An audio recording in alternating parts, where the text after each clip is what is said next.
Fighting alongside the forces of light during the World Merge crisis, Sub-Zero came to a realization. He was no longer the assassin he had been, nor was he comfortable among the self-proclaimed defenders of Earthrealm. Inspired by one of the invaders, Sub-Zero decided he would work for the good of the realm, but on his own terms. He would be a mostly solitary figure, blending in with the dark and the cold. Sub-Zero left the Lin Kuei and donned a new costume befitting this new endeavor. But the Lin Kuei do not tolerate desertion, as he will soon discover.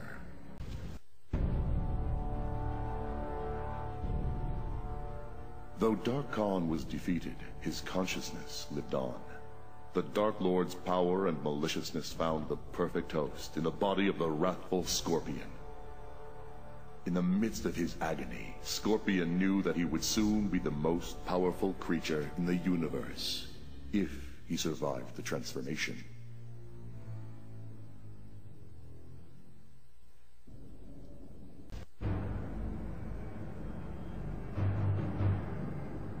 Impressed with Captain Marvel's fighting ability, but angered by his defeat at the hero's hands, Shang Tsung sought to create a race of super warriors.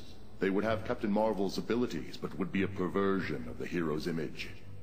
Through sorcery, he combined blood from a torn piece of Captain Marvel's cape with the flesh of a Tarkatan corpse. Never before had his flesh pits echoed with the roar of such a monstrosity. With an army of super Tarkatans, Shang Tsung will be invincible.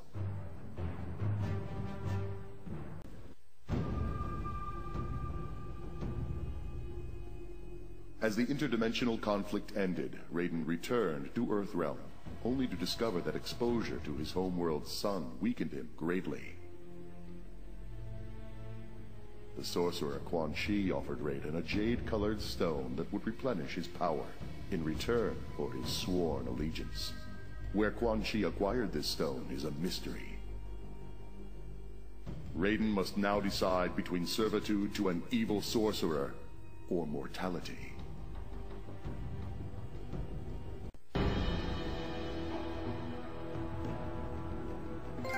As the worlds returned to normal, the combat rage dissipated in its victims, except the Tarkatans.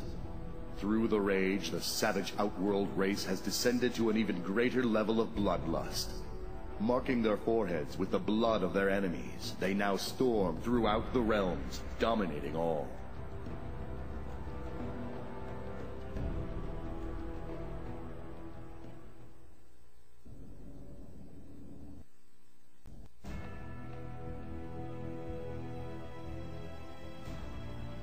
Badly injured in the melee with the otherworldly invaders, Jax knew he must enhance his cybernetics to save his own life.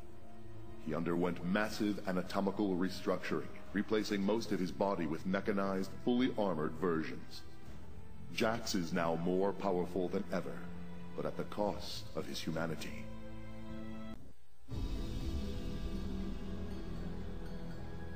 With no base of operations after their devastating losses in Outworld, Kitana sought asylum in Earthrealm for her surviving Edenian resistance fighters. Raiden granted them Shang Tsung's abandoned island, where they would remain hidden from mortal eyes. Kitana and her warriors remade the former site of the Mortal Kombat tournament into a bastion of beauty and light. To honor the god of Edenia, they renamed their new home Argus Island.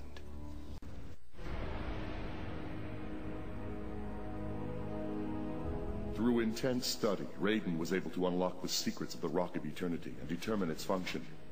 He decided to emulate it and create a Captain Marvel of Earthrealm. Raiden infused Liu Kang with his own power as well as the abilities of his fellow gods Argus, Fujin, and others. In order to transform himself into a being of unstoppable power, Liu Kang need only shout, "Mortal Kombat." Though the combat rage completely disappeared once Dark Khan was defeated, it drove Kano irreversibly mad. Turning on friend and foe alike, he became an outcast. Kano's appearance changed as well. He has painted his face to further express his seething anger. Alone in the depths of insanity, Kano endlessly repeats, "Death to Shang Tsung! Death to Shang Tsung! Death to Shang Tsung!"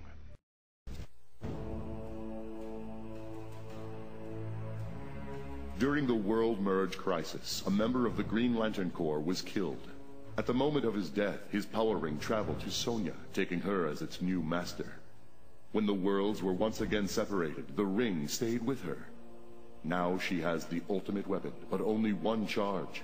She must use the ring sparingly until she can find a way to replenish its power.